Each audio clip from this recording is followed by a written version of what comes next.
এর জন্যই এমন আচ্ছা তেলও ফুটায় নিচ্ছে তেলটা ফুটানো বলতে গরম করা না এটা কি ভিনেগারে ভিজানো হ্যাঁ ভিনেগার না ভাই এটা আরো অনেক কিছু আছে হ্যাঁ এটাই বলতেছি ইউটিউবে দেখছি আর এই ম্যায়োনিজটা আপনি মিনিমাম 6 থেকে 7 ঘন্টা চালে রাখুন এখানে কয়টা তেলটা যে গরম করা কাঁচা তেল হলে নষ্ট হয়ে যাবে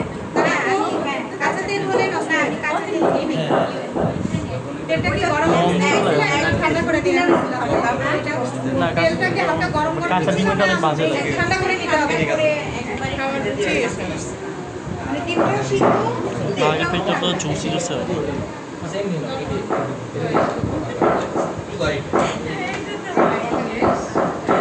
শেষ